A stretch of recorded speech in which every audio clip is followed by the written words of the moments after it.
Dia, graça e paz, tudo bem com vocês? Eu espero em Cristo que sim, que Deus possa fazer nesse momento, trazer sua mente cativa ao trono da graça e você seja ministrado pelo Espírito Santo de forma excelente, que nessa manhã Ele venha trazer renovo sobre a sua vida. Nós estamos aqui para mais uma aula do nosso curso do Panorama Bíblico. É uma alegria muito grande para a gente poder trabalhar esse conteúdo junto dos irmãos, a gente poder sentar e ouvir e poder conversar sobre isso.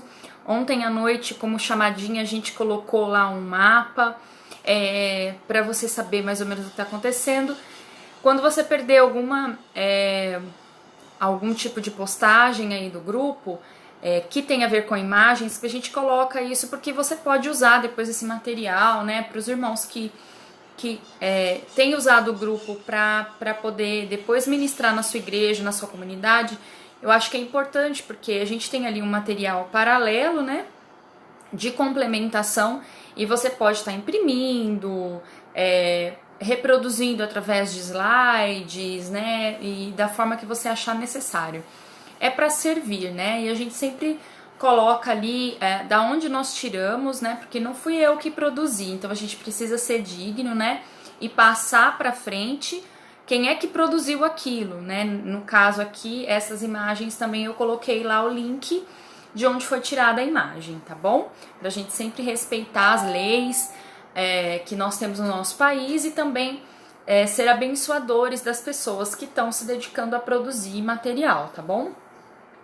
Por isso que a gente sempre cita aqui da onde nós tiramos as coisas. Nós vamos orar já para começar a escola. Hoje nós estamos em Apocalipse, a primeira aula. Não sei se a gente vai conseguir dar conta numa aula só. Mas assim, para ninguém ficar com expectativas erradas, né?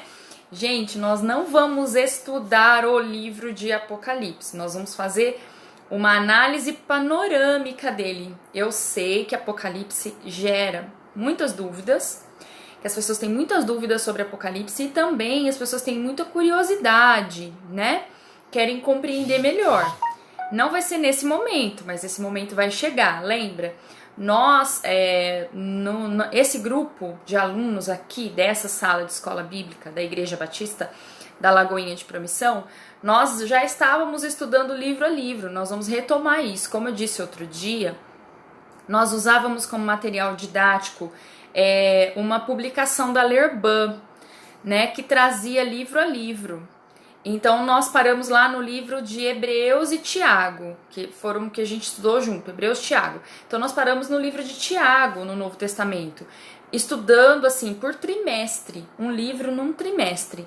Então isso vai voltar, a gente espera, né, que os irmãos que são responsáveis ali pela Lerban façam. Se não fizerem, para que a gente continue estudando, a gente então providencia um outro material que tenha aquela mesma linguagem para a gente poder concluir aquilo lá, tá? Eu espero, de toda forma, poder trabalhar algo hoje com vocês que possibilite essa compreensão, pelo menos básica, desse livro, tá bom? Então, muita atenção, porque a abordagem de Apocalipse, ela varia de comunidade a comunidade. Nossa intenção aqui não é trazer dúvida, confusão e nem divisão, tá bom? Então, nós vamos fazer isso com bastante cautela para ser bênção na vida de todo mundo. Mas a gente só pode fazer isso pelo Espírito Santo, que é o autor. Então nós vamos orar e pedir ao Espírito Santo que nos conduza ao pleno conhecimento do que a gente precisa aqui abstrair desse livro, tá bom? Ser ministrado desse livro. Vamos lá? Querido Deus, nós agradecemos nessa manhã por esta escola. Nós agradecemos, ó amado Espírito Santo, por tudo o que o Senhor tem feito nas nossas vidas, pela forma gloriosa com que o Senhor tem regido a sua igreja, tem nos abençoado e tem nos feito crescer em Ti, Pai. Muito obrigada. Que nessa manhã nós possamos aprender de Ti mais e mais. Estamos diante, Senhor, de um livro muito maravilhoso, com conhecimentos e espiritualidade profundíssimos, Senhor.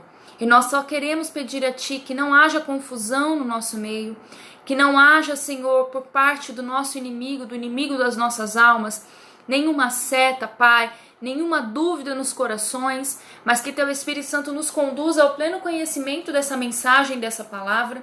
Assim como está escrito, Senhor, o Senhor tem isso ministrado para os nossos corações.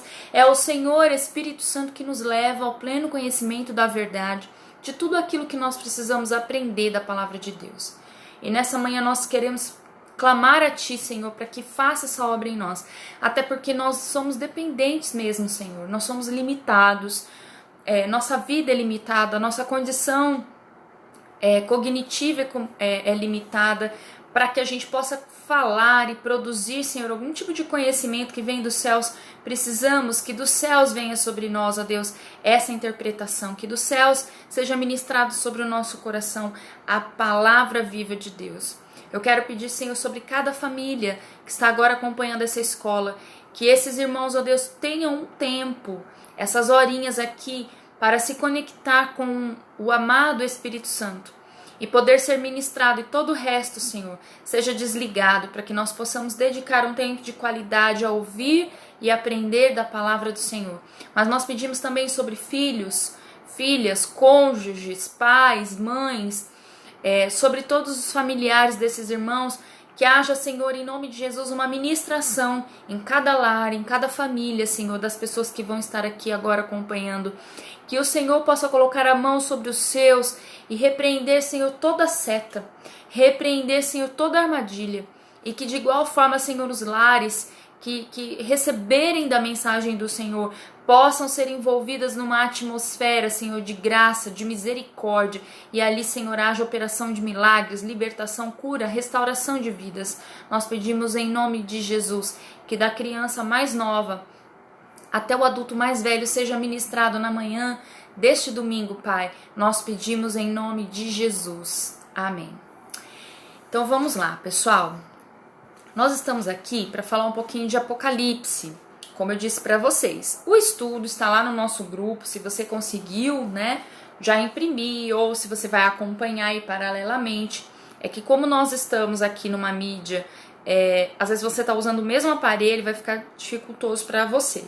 Mas se você não tem ele impresso, eu vou pedir para você, por favor, pega aí uma anotação, um lápis, alguma coisa, tá? Para que a gente possa, para que você possa fazer anotações daquilo que você julga importantes, tá bom? Eu faço muitos rabiscos no estudo, muitos mesmo, e até eu não consigo depois passar para frente os livros, os materiais, né? Porque eu rabisco tudo. Faço anotações, mas isso é muito importante. Quando você faz isso, você está exercitando mais dos seus sentidos, e quanto mais sentidos você envolver, o tato, a visão, a audição, o olfato, quanto mais sentidos você envolver num momento de aprendizagem, mais você vai captar essa aprendizagem, tá? Não use só o ouvido. Tenha o costume de levar anotações no culto. Em todos os momentos que vai ter estudo da palavra, leve anotações para você grifar, nem que você colocar o coraçãozinho, amei isso. Não precisa ser uma teoria baseada no que você está ouvindo num culto, numa ministração. Mas tenha esse hábito de fazer isso. Você vai ver o quanto você vai aprender, o quanto você vai absorver dos ensinos que você tem recebido aqui, na igreja que você congrega. Vai ser bênção para sua vida.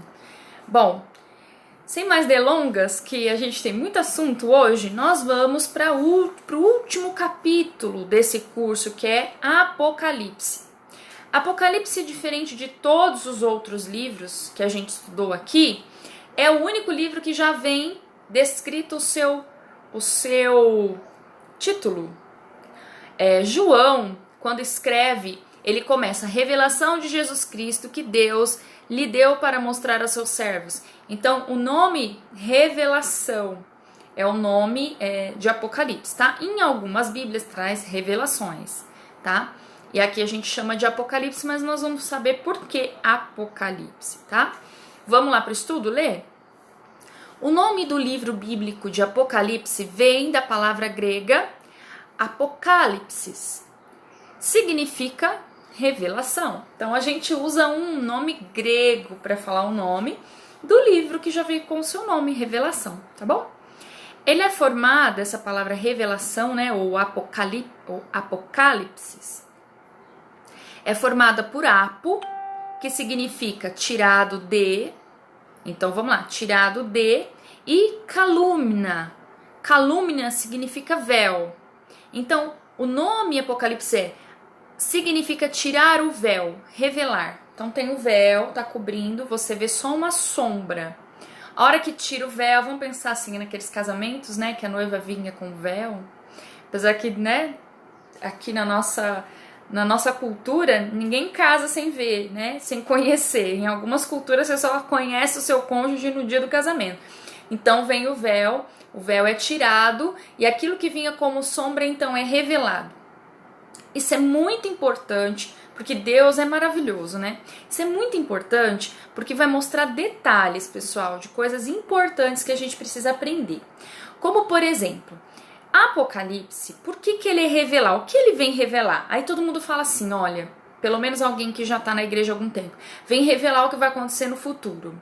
Mais do que isso, Apocalipse vem revelar uma imagem do Cristo que até então não estava revelada. João, quando escreve isso, ele já escreve no final do século, quando ele tem essa visão e ele tem essa revelação, ele já tem no final do 1º século. Então, mesmo os apóstolos não tinham essa visão do Cristo.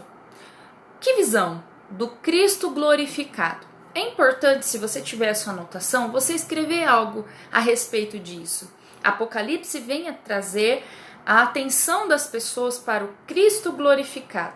Essa imagem do Cristo glorificado, do Cristo em glória, ela não tem de forma clara descrita até então na palavra de Deus. E aqui em Apocalipse o Senhor então vai trazer uma imagem, uma descrição do Cristo glorificado. Por que é importante a gente estudar isso? E aqui eu quero fazer uma conjectura com vocês. Porque quando a gente conversa com os pastores, conversa com outros irmãos líderes da escola dominical, eu sou uma pessoa que me converti, que comecei a ir para a igreja com 11 anos de idade. Né? Eu vou fazer 40, né? Então nós temos aí bastante tempo, né? Muito tempo, uns 29 anos de igreja, quase 30 anos na igreja.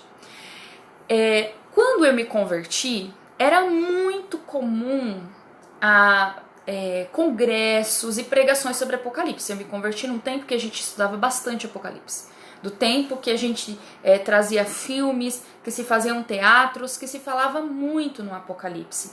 E eu lembro que os apelos que eram feitos, eles atraíam muitas pessoas. Porque quando a gente via não só a revelação do Cristo, mas o enfoque daquelas pregações, eu não sei se você é da mesma geração que eu de conversão, o enfoque deles era no que aconteceria quando o juízo de Deus viesse sobre a terra.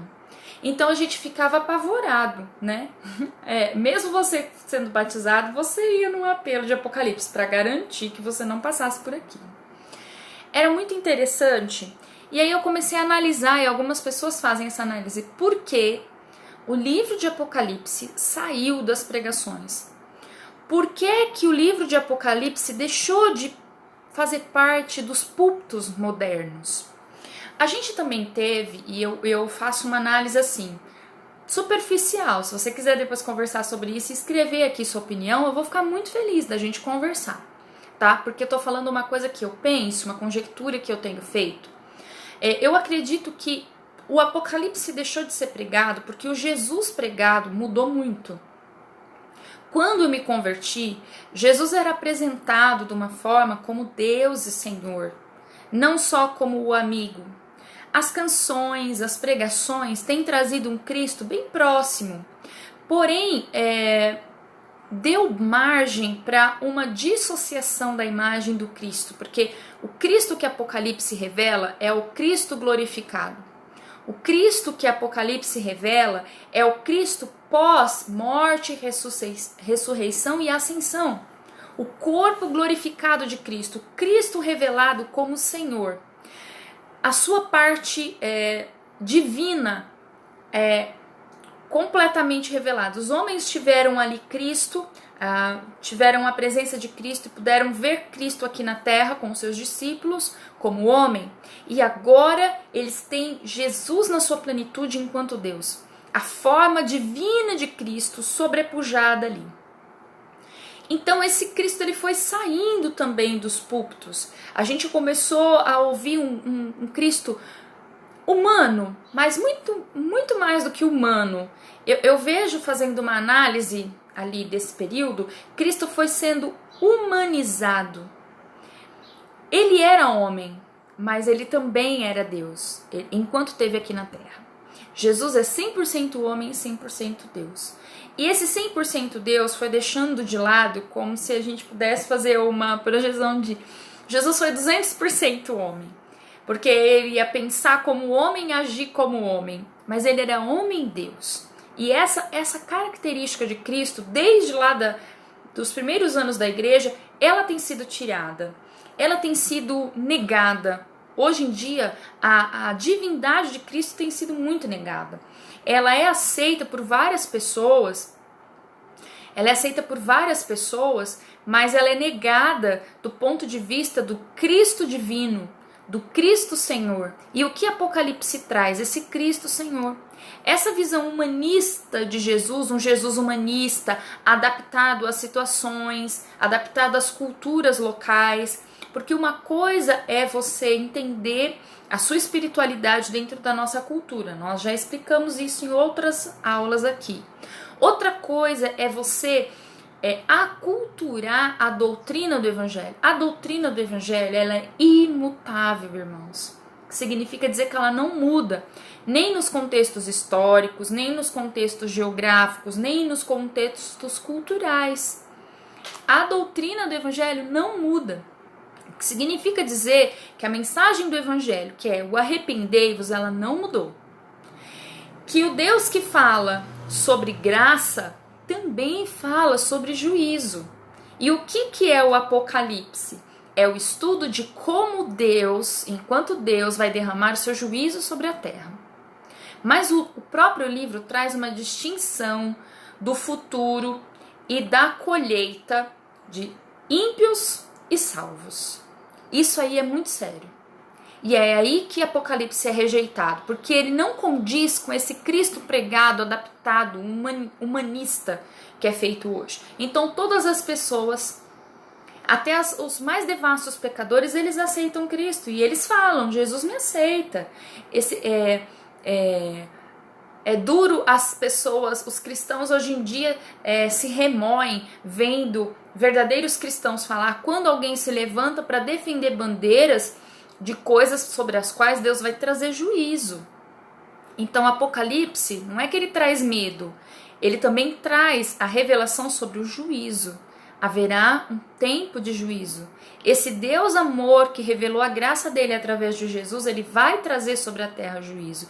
E ele vai também falar a respeito daqueles que estão condenados, para que a gente possa tomar uma decisão consciente. Eu quero viver da minha forma, tudo bem. Só que existe um padrão. Nós falamos muito sobre isso. Agradeço até você que participou quinta-feira à noite conosco aqui no grupo, que você ouviu a nossa palavra sobre apostasia. É necessário falar sobre isso, porque a gente não pode ficar enganado. Se tem uma coisa que sempre me doeu nesse período de quase 30 anos de crente, é ouvir da possibilidade de perdidos dentro da casa do Pai.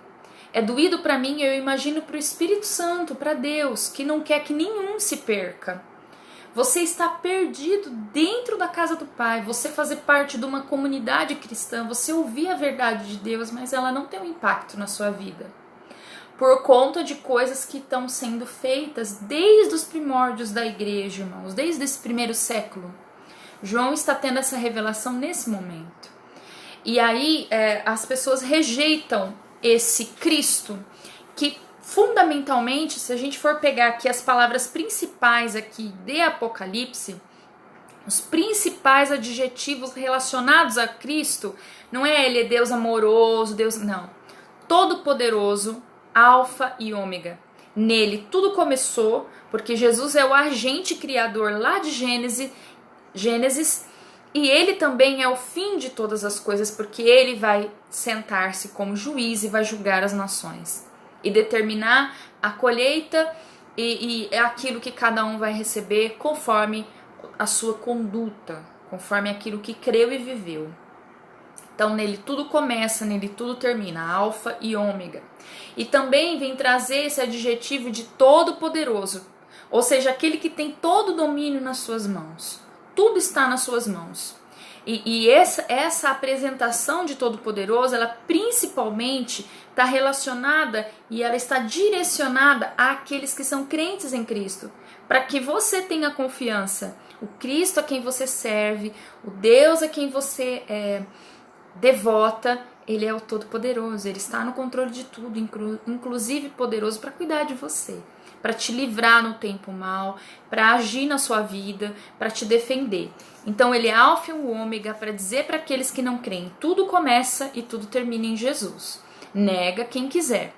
Mas também aos crentes, Cristo é o Todo-Poderoso. Então esse Cristo glorificado, esse Cristo exaltado, adorado, ele é negado em muitas comunidades, em muitas igrejas contemporâneas, infelizmente.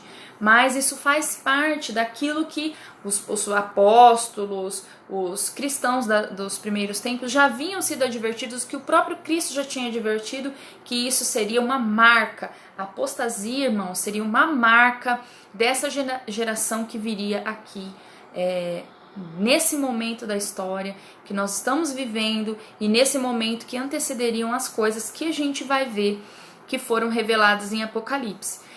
Eu só quero pedir desculpa porque assim, não é nossa intenção se aprofundar e entender, mas a gente vai dar um panorama legalzinho, tá bom? Então vamos continuar lá. O próprio nome já indica qual é o conteúdo de Apocalipse. Ele expõe assuntos que estavam ocultos e revela eventos que aconteceriam muito tempo depois de terem sido escritos. Isso também é importante, irmãos. A intenção de Apocalipse é ser uma profecia. Se ele é uma profecia, ele não estava falando apenas daquele tempo onde foi escrito, cerca de 95 e 96 depois de Cristo, bem no finalzinho do primeiro século da era cristã. Ele não era só, como a gente viu aqui, existiu aquela comunidade. Apocalipse vem trazer, sim, questões que viveriam os crentes que ainda viriam, as gerações que ainda viriam. E aí a gente precisa ter bastante cuidado na interpretação disso para contextualizar legal, tá bom? Vamos continuar ali a leitura. O Apocalipse não foi dado somente para transferir informações sobre o futuro. Isso também é importante a gente dizer. Não estava falando só para os crentes que ainda viriam. Já era uma revelação para os crentes que receberam aquele texto paralelamente ali àqueles irmãos. Paralelamente à escrita. Aqueles irmãos que estavam vivendo naquele tempo, também foi revelado a eles as questões aqui, tá bom? Na intenção de quê? Ajudar o povo de Deus no presente, que por esta razão deve guardar as coisas escritas nas palavras da profecia. Então é uma profecia para toda a igreja em todas as eras. Assim acreditamos, tá bom? E vocês vão entender por que eu fiz esse comentário no decorrer da lição. Então, quais são as informações básicas? Aquela fichinha que a gente fez de todos os livros. Primeiro, quem é o autor? O apóstolo João, o mesmo autor humano do Evangelho de João e das 3 epístolas que a gente viu há algumas aulas atrás, tá bom? Essa autoria já está revelada ali no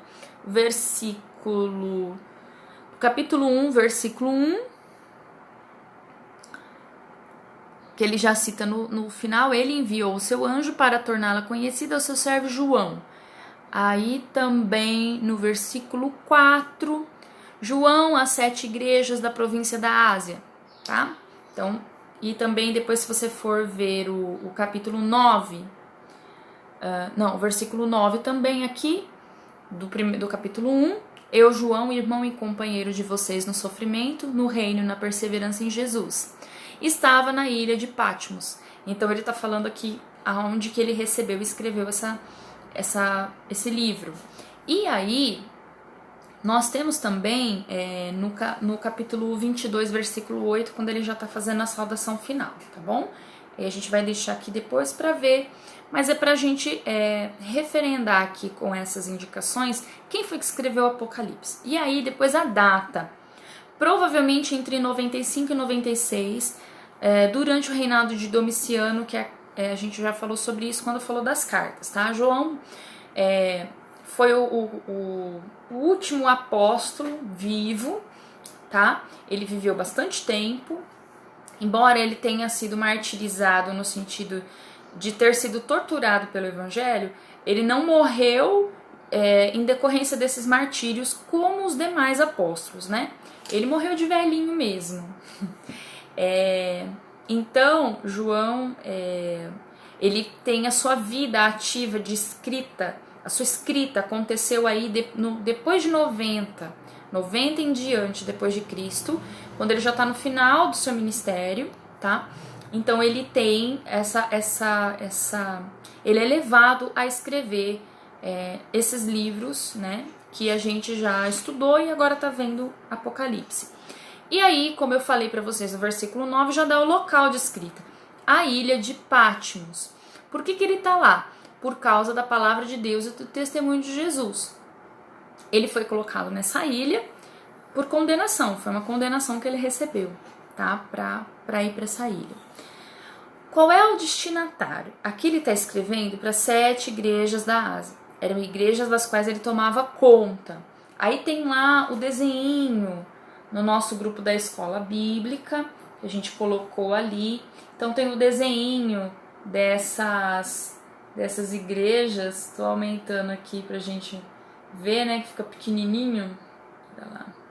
E aí ele colocou os desenhos, tá? Pra gente... Mas eu coloquei isso daí por quê? Para que a gente tivesse uma visão, tá, geográfica de onde ficavam essas igrejas. Essas igrejas, elas estavam próximas. Elas ficavam ali numa região próxima ao norte da África, Egito, ficavam perto da passagem da Palestina, ali onde tinham, né, onde estava a igreja de Jerusalém, onde estava Samaria, onde estava, né, Damasco, onde estava Síria. Aí seria hoje, né, a região que a gente encontra a Turquia. A gente chama de Ásia Menor, porque é aquela parte da Ásia que faz ali divisão à Europa. É chamado Ásia Menor. Países asiáticos, né, que ficam bem próximos ali à Europa, onde hoje fica a Turquia.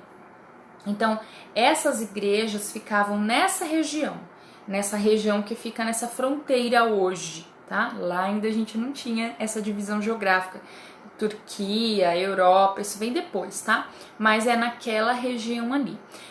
Essa era uma região de muito trânsito, porque a gente sabia que tinham comércios. Então, nós estamos vendo populações, né? Uma região ali meio que central para o Império, né? Portas que davam para regiões mais vastas do Império, mais orientais do Império, mas bem localizada ali no Ocidente, onde as coisas estavam acontecendo, né? No norte da África também, onde as coisas estavam lá na efervescência. E então a gente tem uma região ali do mar Mediterrâneo, que é um mar importante porque liga esses 3 continentes, a Europa, a Ásia, a África, né? Regiões importantes comercialmente. Então estava acontecendo muita coisa. Essas igrejas estavam num território estratégico. E por isso mesmo elas estavam muito bem desenvolvidas, tinham grande influência na igreja nesse momento, né? Jerusalém não tem tanta aquela pujança, né? Nós sabemos que no ano 70 Jerusalém foi destruída, que judeus e cristãos foram dispersos pelo imperador. Então ela já não tem mais, até fisicamente, Jerusalém, aquela importância. Então, outras localidades agora, mesmo que nós já estamos aí há praticamente 30 anos dessa perseguição aos cristãos, que começa a acontecer ali 65 em diante, com Nero, a perseguição. Mesmo que aqui os cristãos são inimigos do Estado, nós ainda temos uma vida muito pulsilânime no meio da igreja, tá? E a gente já falou nas últimas aulas, quando a gente viu as cartas gerais, que a igreja ela não sofria só a perseguição externa, existiam problemas internos também. E aí é importante a gente falar isso, porque quando João escreve tanto seu evangelho, quanto as cartas e quanto Apocalipse, ele vai tratar sim com aqueles irmãos daquela geração. Quando a gente vai falar das 7 igrejas, né, que a gente vai começar a ver já, quando a gente fala com essas 7 igrejas, ele vai tratar, mesmo na revelação aí, Deus vai trazer uma palavra profética para estas igrejas, as igrejas existentes. Teve um tempo, só uma licencinha, vocês estão vendo que eu já estou raspando aqui, só uma licencinha. Teve um tempo que eu não sabia muito dessas coisas, né? Nunca tinha tido essas aulas assim no começo da minha caminhada. Eu achava que essas igrejas, elas não eram reais, eram igrejas históricas, ou eram símbolos de igreja através da história, por conta do tipo de interpretação que eu tinha sido ensinada no começo da minha caminhada cristã. E eu achava que elas não existiam, que elas eram assim, nomes que eram dados para determinadas igrejas com determinados comportamentos. A igreja que se comporta assim tem esse nome. Eu não sabia que elas eram igrejas de fato, que existiram, né, que aconteceram. Então a igreja recebeu o nome naquela cidade. A igreja de Tiatira, a igreja de Filadélfia, então eram cidades. A igreja que estava naquele lugar. Então depois, muitos anos depois, é que eu fui entender. Licença de novo. Mas vamos lá. Qual é o tema de Apocalipse? O tema predominante do livro é a volta de Jesus Cristo e a sua vitória final.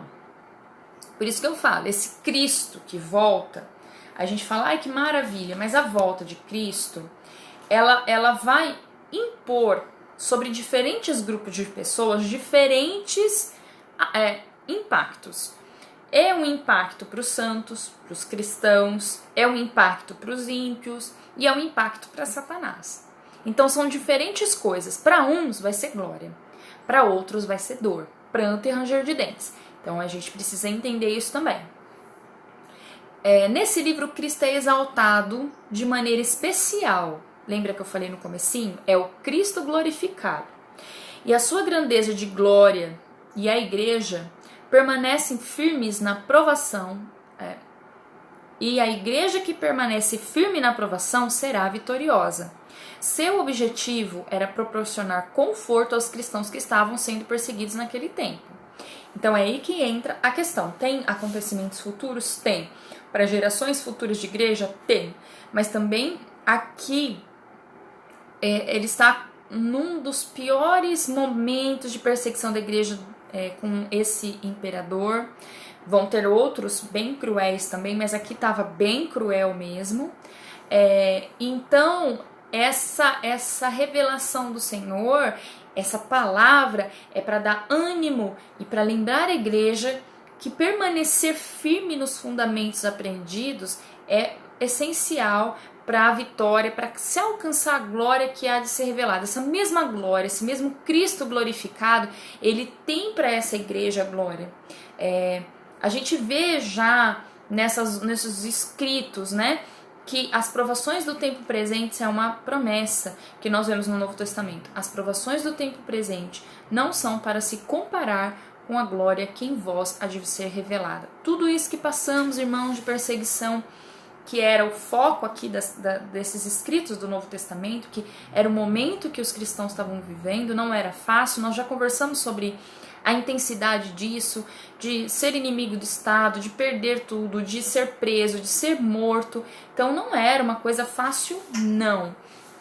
E isso em todos os lugares praticamente onde a igreja se estabeleceu, porque o Império Romano era dominante na maioria dos territórios aí, e em todo o território romano o cristão era um inimigo do Estado, entendeu? Então não era fácil, não. Aí a gente tem interpretações do Apocalipse. Presta atenção nisso, que isso vai fazer muito sentido para a gente poder entender algumas coisas aqui. Eu queria falar um pouquinho com vocês, um pouquinho além do que está escrito no estudo. Volto a repetir para vocês, tá? Muito do que a gente está trazendo, um segundo material que nós estamos usando para esse panorama é o Manual Bíblico MacArthur, tá bom? Então, já saibam que tem coisas que tá aqui nesse manual. Então, aqui nós vamos trazer as 4 linhas de interpretação do Apocalipse, tá? O Apocalipse não é um livro de fácil interpretação, tá ok? Então, se desenvolveram ao longo da história, tá bom, da igreja, 4 linhas de interpretação. Quando você pega uma linha de interpretação, a sua forma de ler e de fazer as implicações sobre aquele livro se tornam específicas, tá bom? Não dá para misturar tudo. Você sempre tem que seguir uma linha. Cada igreja segue uma linha, tá bom? Eu não sei se eu vou conseguir fielmente, porque eu não me aprofundei nisso. Associar, por exemplo, essa é a linha que tal igreja tem, essa é a linha que tal igreja tem, essa é a linha que tal igreja tem, essa é de tal igreja. Tais e tais igrejas servem, tá? Então, às vezes eu não vou conseguir fazer isso, então eu não vou me arriscar nisso, porque eu precisava me aprofundar nas teologias postuladas por outras igrejas. Eu acho que não é o nosso objetivo aqui. Nosso objetivo é apresentar que tem essas linhas e qual é o fundamento dessas linhas, tá bom? Nós não queremos causar dissensão, até se você identificar que a sua igreja tem uma determinada linha, né? Se te surgir dúvidas, conversa com o seu pastor, ele vai argumentar e tudo mais. E sempre ore para que o Espírito Santo coloque paz no seu coração. E aí aquilo que ficar para você, que você acha que é condizente, aquilo que o Espírito Santo assentar no seu coração e você achar, olha, isso daqui vai ser bênção, você então receba e comece a crer, estudar, ler e proclamar Apocalipse, porque Apocalipse precisa ser proclamado. Você concorda comigo? Né? A saída de Apocalipse dos púlpitos, ela é muito perigosa. Muito perigosa. Esse foi um processo pelo qual a igreja moderna passou e preocupa a muitos pastores, a muitos estudiosos, porque ela está associada a uma imagem equivocada do Cristo. O Cristo Senhor, o Cristo Juiz, o Cristo que vai vir trazer conserto sobre a terra, ele está sendo negado. E esse é o Cristo bíblico. Então, quando a gente nega Apocalipse, a gente está negando o Cristo bíblico. O Cristo que hoje é glorificado, Senhor. Né? A gente fica só com aquela imagem ali sobre a terra, mesmo aquela imagem já seria suficiente para nós o adorarmos, para nós o proclamarmos como nosso Senhor, mas houve um levante aí para que Cristo ficasse adaptado às culturas, adaptado ao pecado, um humanista que se preocupa com o bem-estar do ser humano e não com a salvação do ser humano. Isso é muito doido, né? E isso é muito perigoso, porque está tirando as pessoas do caminho da revelação de Deus. Então vamos para as 4 abordagens, tá? Então vamos lá. Primeira aí que o estudo traz, a preterista. O que significa isso? Interpretação preterista de Apocalipse. Essa interpretação vê todos ou quase todos os eventos no livro de Apocalipse como já tendo ocorrido antes do fim do primeiro século. Então, tudo aquilo que nós temos ali, a partir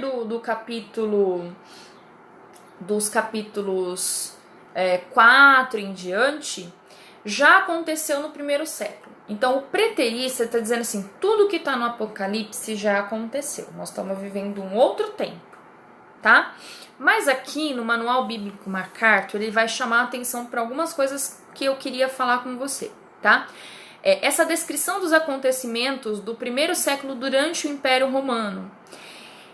A questão é que esse ponto de vista, esse tipo de interpretação que vê Apocalipse como já tendo acontecido nesses primeiros 100 anos da igreja, nesse desenvolvimento da igreja, olha, as coisas que falaram lá de perseguição, tudo já aconteceu. A questão disso é que isso conflita com a declaração, muitas vezes repetida nesse próprio livro, de ser profecia. Porque assim, ó, ele fala de tudo que aconteceu na igreja no primeiro século. Se João está escrevendo lá em 95, que é no final já do século, ele está falando de coisas que aconteceram antes de João escrever. Se João escreve e diz que o livro é de profecia, ou seja, do que vai acontecer, você ir por esse lado de que tudo já aconteceu lá no primeiro século, tira o caráter de profecia que o próprio texto fala. Quer ver só? Lê comigo lá. Apocalipse de João, capítulo 1, versículo 3. Vai achando aí, por favor.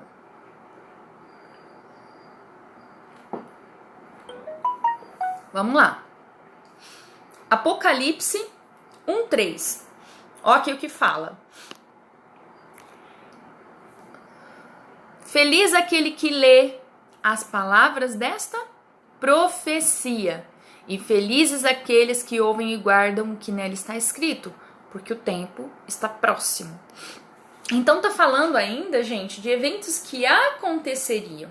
Quando a gente pega essa linha de interpretação, a gente nega algumas coisas explícitas, porque tem coisas alegóricas, tem coisas que não estão muito claras aqui em Apocalipse, no sentido da gente pegar uma linha. Mas aqui é explícito, ele está falando explicitamente os livros desta profecia, porque o conteúdo dela está próximo de acontecer. Então é complicado porque a gente não consegue interpretar um texto da Bíblia a partir de um fundamento que o contradiz. Nós já vimos isso nas regras de interpretação quando a gente estudou bibliologia, tá bom? Também tem no capítulo 22. Vamos dar uma corrida aí? Dar uma pulada aí, é fácil. Só você ir lá na última folha da sua Bíblia e você já está no capítulo 22. Lê comigo o versículo 7. Versículo 7. Eis que venho em breve. Feliz é aquele que guarda as palavras da profecia deste livro. Profecia deste livro. Então o livro não é dado como... Feliz é aquele que guarda, né, os relatos, porque quando é relato, o livro fala, é só um relato. Mas aqui, o Espírito Santo está dizendo, são profecias.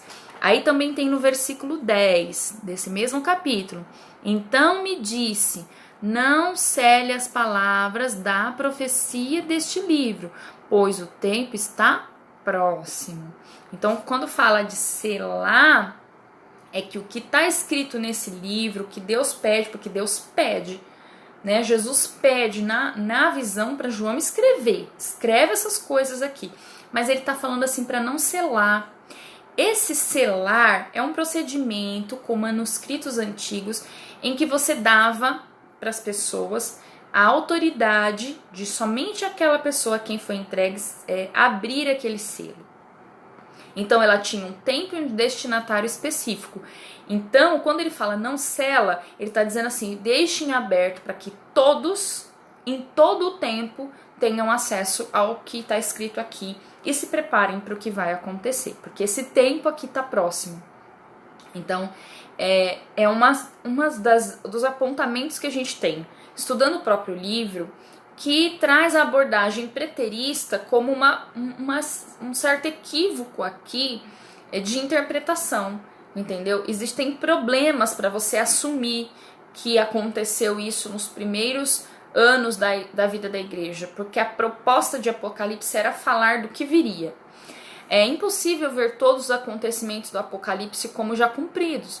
Uma dessas coisas fundamentais que Apocalipse traz e que não aconteceu no primeiro século é a vinda de Jesus Cristo, é o retorno de Jesus. Ela não aconteceu no primeiro século. Então, a gente já não tem muito fundamento para assumir a linha preterista de interpretação, tá bom? Agora vamos ver uma outra linha, que é a historicista. Vê o livro de Apocalipse como uma análise da história da igreja dos tempos apostólicos até esse tempo. Então, a historicista, ela faz uma analogia.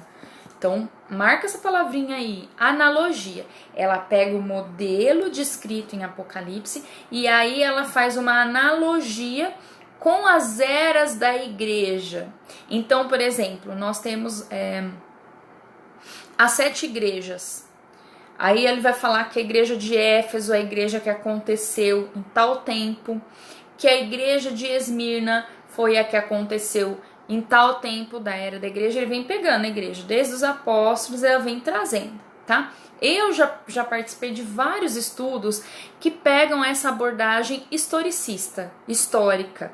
Mas vamos ler um pouquinho do que o manual traz sobre essa questão. Ela também vai falar que Apocalipse já aconteceu. Tudo vem acontecendo com as eras da igreja. Por exemplo, ela vem trazer uma visão panorâmica da história da igreja a partir da era dos apóstolos até o presente. Então ele olha o Apocalipse como se ele fosse uma visão panorâmica da história dos apóstolos até o tempo presente que nós estamos vivendo com a igreja, tá? E aí ele vai falar de vários elementos históricos importantes que aconteceram, como as invasões bárbaras de Roma, né, os bárbaros vindo para Roma.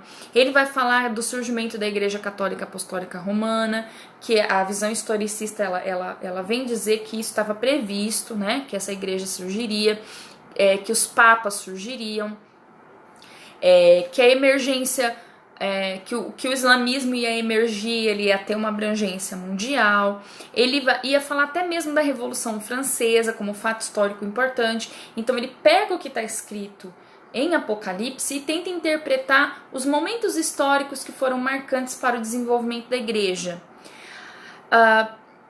Acontece que esse método ele tira de Apocalipse o significado para aqueles a quem foi escrito, porque Apocalipse, como a gente viu aqui, tinha a missão de trazer consolo e fortalecimento para aqueles cristãos que estavam sendo perseguidos ali.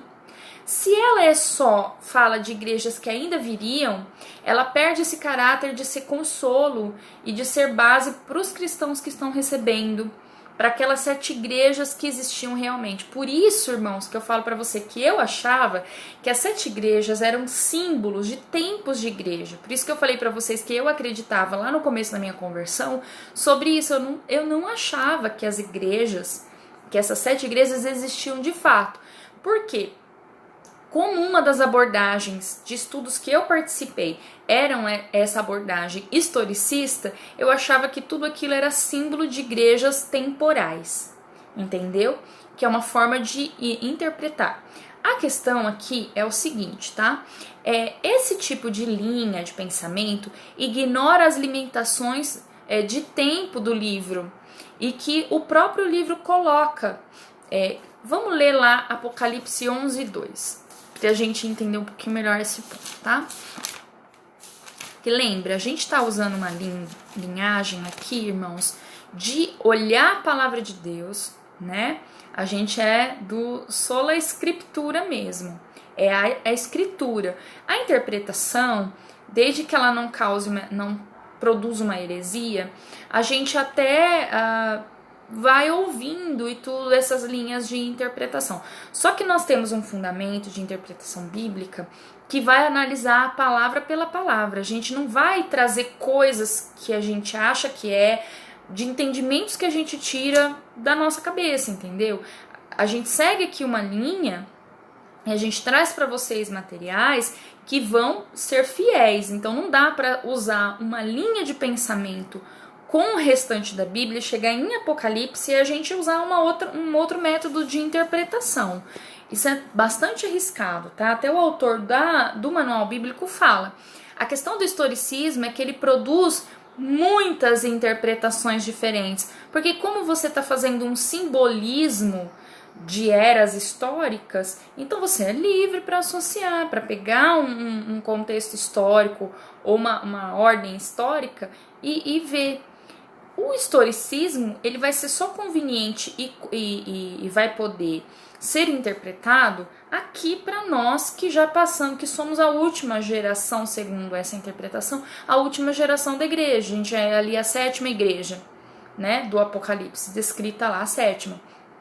Mas como que ficava a interpretação para os irmãos lá da primeira que ainda não sabiam o que ia acontecer? Como é que eles iam fazer essa associação histórica se esses elementos históricos não tinham acontecido? Então essa carta só serve para os cristãos de agora. Elas não servem para nenhuma das outras linhas da igreja, porque eles não tinham condições de fazer essa associação com os fatos históricos, porque os fatos históricos nem tinham acontecido. Você vê qual que é o problema da gente usar essa linha? Não existe livro da Bíblia que não fosse, que não tivesse ministração palavra para todas as eras da igreja, entendeu? Isso seria um livro específico para nós, né, que somos dessa geração descrita nessa visão, nessa linha de pensamento, como alguém que já tem conhecimento de toda o desenrolar da história.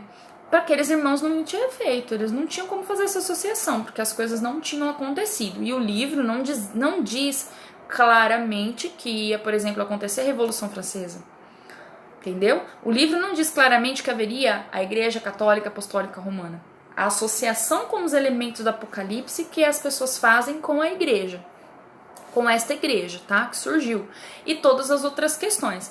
É isso que ele fala aqui. O problema desse método, ele tira o significado para aqueles a quem foi escrito e tira o significado para os outros que vieram antes de nós, né? E nós não acreditamos nas linhas que nós temos seguido aqui de interpretação bíblica que Deus faria um livro que só poderia ser interpretado por um grupo específico de pessoas num determinado tempo histórico, tá?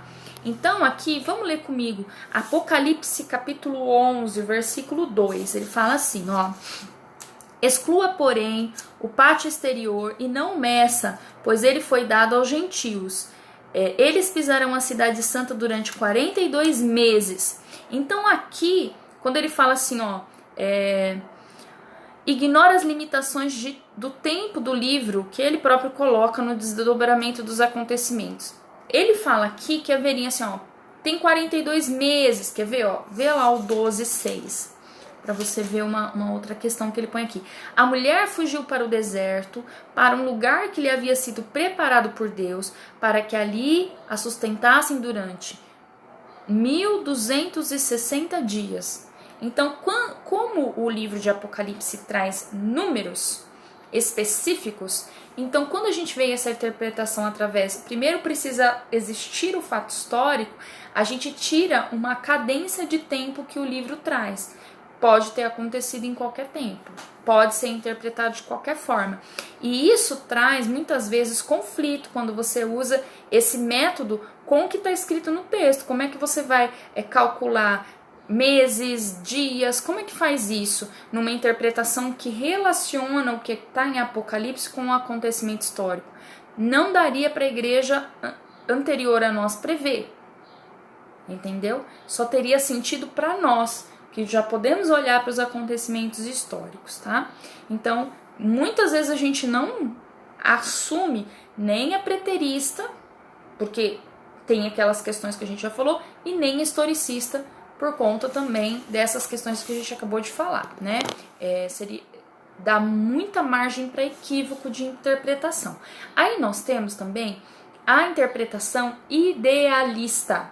O que é isso? Ela vê o livro de Apocalipse como uma representação da luta entre o bem e o mal. Para resumir para vocês, a interpretação idealista traz o livro de Apocalipse como uma alegoria, como um conto, que vai trazer para as pessoas uma imagem alegórica de como o bem vence o mal no final. Ele não traz ao Apocalipse caráter de algo que vai acontecer. É uma história para contar como o bem vence o mal, como um filme, entendeu? Então é bem complicada essa linha de interpretação, mas ela é trazida por muitas pessoas, tá? Muitas pessoas defendem isso, inclusive na modernidade, porque como ela é só uma alegoria, e a gente tem várias alegorias aí super famosas, né, que deram origem a filmes. Eu vou citar uma aqui, Senhor dos Anéis é uma alegoria, né, que as pessoas assistem. Star Wars é uma alegoria que as pessoas assistem. E qual que é o fundamento dessas duas alegorias que eu citei aqui, dessas histórias tão conhecidas hoje em dia? É o bem contra o mal. e a vitória do bem sobre o mal, né? Acima de qualquer coisa. Você coloca o livro de Apocalipse na linha de Senhor dos Anéis, Star Wars, dessas histórias, vocês entenderam? Então, assim, é só uma alegoria para contar. E ele não aconteceu nem vai acontecer. É só uma forma de contar uma história para as pessoas, tá? Hoje eu tô na água, viu, gente? E já esquentou aqui. Não é água com gás, não, ela tá quente mesmo. Mas vamos lá, é bom, né? Que a água fria, para quando a gente tá falando, ela machuca. E aí a gente tem algumas citações aqui do autor do manual. Ela é uma descrição infinita da luta cósmica entre as forças do bem e do mal. Então é uma coisa que acontece em toda a eternidade, não tem fim. Ela pode ser alegórica lá no tempo de Adão, ela é alegórica no tempo que ela foi escrita, ela é alegórica para nós. Ela não fala de um tempo histórico, ela não tem uma associação com acontecimentos que vão ser e que virão, que vão acontecer e que já foram, tá? Essa visão ignora o caráter profético de Apocalipse, que a gente viu aqui, lá no preterista, que existe um caráter profético de coisas que viriam. Ele também exclui isso daí, ela nega, tá? Não contém as alusões históricas e nem proféticas preditas aqui, né? Os momentos em que o Senhor fala que aquilo vai acontecer, ela tira. E também ele esvazia o livro de qualquer ligação com acontecimentos históricos reais. Na verdade, ela se torna meramente uma coleção de histórias com o objetivo de ensinar verdades espirituais, né? É um conto, entendeu? Uma alegoria, é um conto. E aí você tira uma lição moral daquele conto. Mas a gente também tem um super problema com essa interpretação. Embora daria um bom roteiro de filme, eu que gosto de conto, gosto de ler histórias alegóricas, mas eu não tenho o Apocalipse pra mim como uma história alegórica, entendeu? Daria um bom filme. Porém, Apocalipse está tratando da história da humanidade de fato, com acontecimentos que vão acontecer de fato, tá? Como trazem algumas imagens e falas que às vezes parecem muito saídas de imaginário, né? E nós estamos falando de pessoas que também tinham acessos a contos, também existia um imaginário no tempo de João, então as pessoas associam isso daí, são lendas, são fábulas que tinham na época, então ele faz um livro, né? Mas aí isso também grita com o que a gente acabou de ver na linhagem de interpretação histórica. Ela está tirando esse método de interpretação que a gente tem usado para todos os outros livros, né? De que existe um contexto, de que foi feito para um grupo, para uma comunidade. Então, esse tipo de interpretação idealista, ele também rompe com a forma de interpretação de todos os livros da Bíblia. É como se você viesse lendo densamente uma obra densa, que fala, que é voltada para o caráter e tudo mais. Embora a gente tenha estudado, né, que existem vários gêneros literários dentro da Bíblia, a questão de fábulas não é uma delas, tá?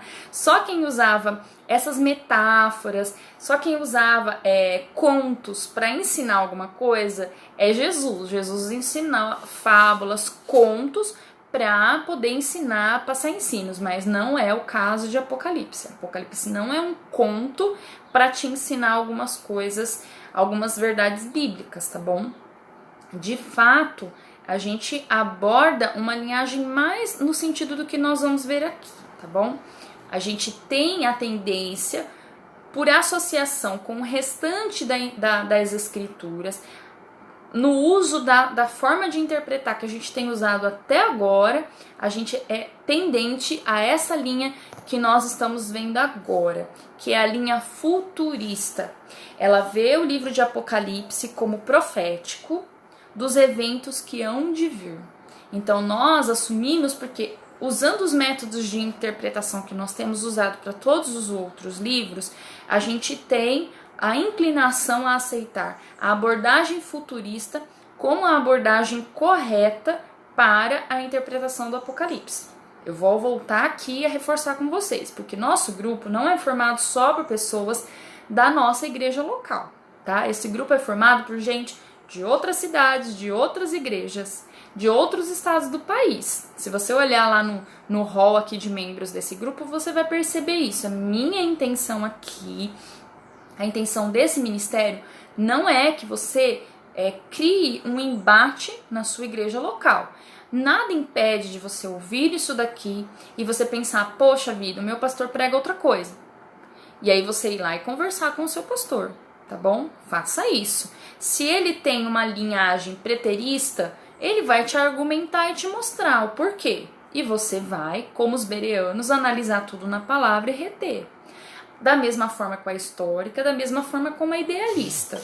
Tem pessoas que misturam a futurista com a histórica, mas isso gera um problema de interpretação, porque para você interpretar do ponto de vista histórico, você não vai utilizar os métodos de interpretação bíblica que a gente usou já nos outros livros. Isso, irmãos, é muito arriscado. Por quê? Porque isso parte da ideia de que você pode interpretar a Bíblia conforme o seu desejo. Se você usa um método para um livro, um método para o outro, você está adequando a interpretação bíblica ao seu desejo. E isso é errado. Isso é muito equivocado.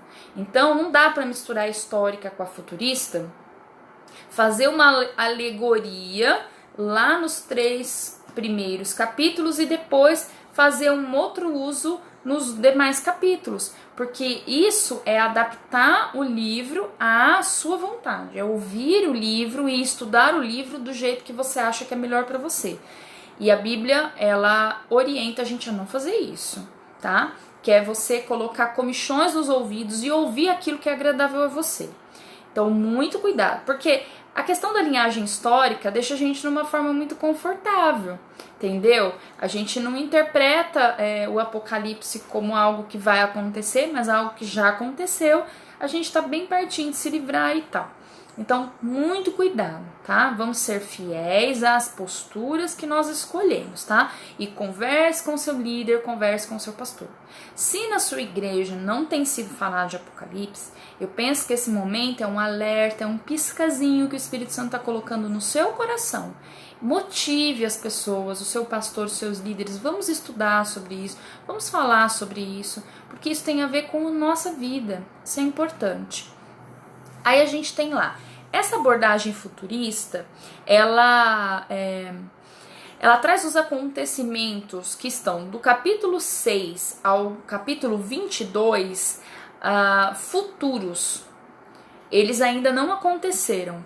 E de modo literal e simbólico, literal naquilo que dá para ser interpretado literalmente e simbólico muitas vezes, porque João descreveu coisas que ele não tinha imagens claras para descrever do ponto de vista do seu conhecimento. A gente tem que entender que João está escrevendo há quase 2000 anos atrás de coisas que acontecem hoje, coisas que eram inimagináveis, irmãos. Internet, isso que nós estamos fazendo aqui, você imagina nos tempos de Jesus? Você acha que João pensava em internet, né? E pensava nas coisas que existem hoje na modernidade? Se Deus lhe deu conhecer esses tempos e tempos que ainda virão, João viu muitas coisas que jamais se passou pelo imaginário. E você tem que entender que o que é escrita, o que é palavra? A palavra ela contém significante e significado. Ela é a união de letras, você escreve palavras usando símbolos, né? Aqui no nosso caso as letras, as sílabas. Só que a palavra para existir é necessário que antes exista o que a gente chama de significante. A palavra caneta não surgiu antes da caneta. Você entendeu? Vou te dar esse exemplo bem simples, tá? O pessoal aí que é das línguas, por favor, né? Se eu cometer um equívoco aqui na minha explicação, ajuda a gente aqui depois e faça assim, uma explicação melhor que a minha, né? Porque eu não sou das letras, a gente estuda isso, né? Mas, assim, rápido demais.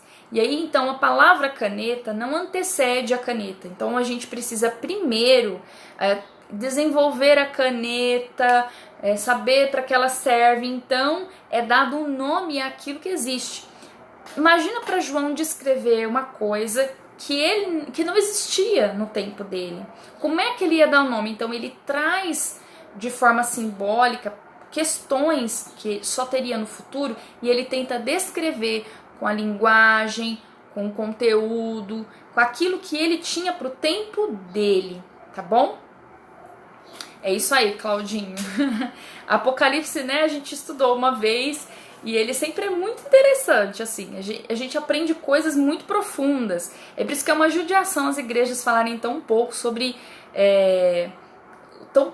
isso, né? Ali também na linha futurista de interpretação, ela também traz pessoas reais e acontecimentos que ainda estão por figurar no cenário mundial. Ele faz uma associação com pessoas reais, mas traz também uma linguagem simbólica por conta disso que eu acabei de explicar para vocês, tá bom? Ou tentei.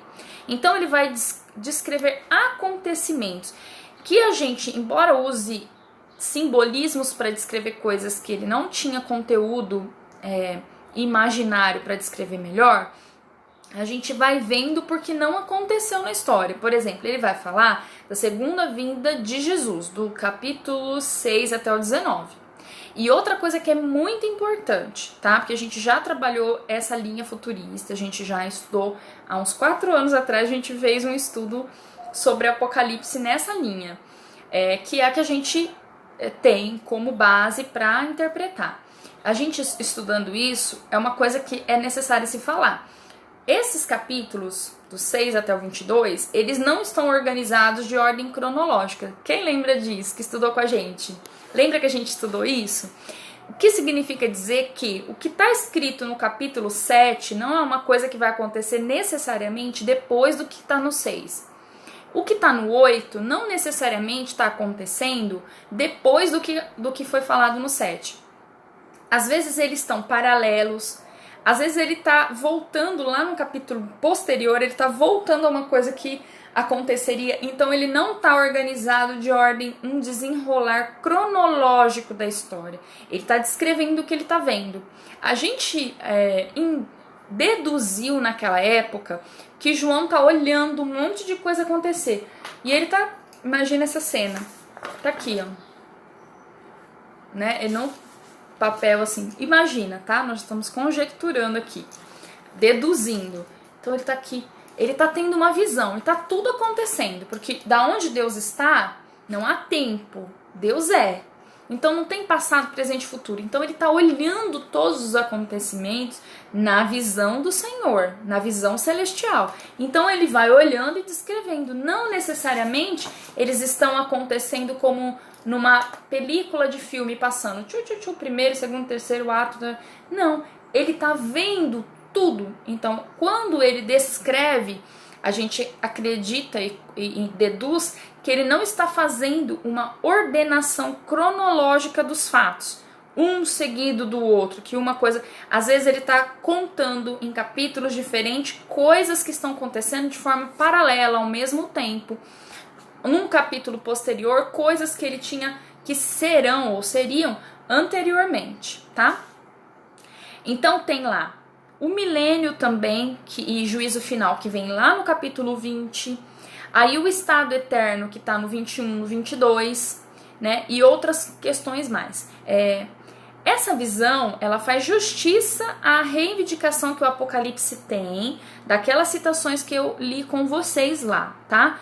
No 1:3, no 22:7. Por quê? Porque vai tratar como um livro profético e interpreta usando o mesmo método histórico, gramatical, né? Ou gramatical histórico, fazendo uma análise gramatical do livro e também um contexto histórico que é mais fiel, uma pessoa, como eu falei aqui para vocês, uma pessoa escrevendo de eventos futuros, mas com a cabeça, o conteúdo, o conhecimento de alguém que viveu há quase 2000 anos, tá? Tentando descrever coisas das quais ele não tinha conhecimento, tá? E mesmo nesse capítulo, do capítulo 1 ao 3, que eram para aquelas igrejas lá, tá bom?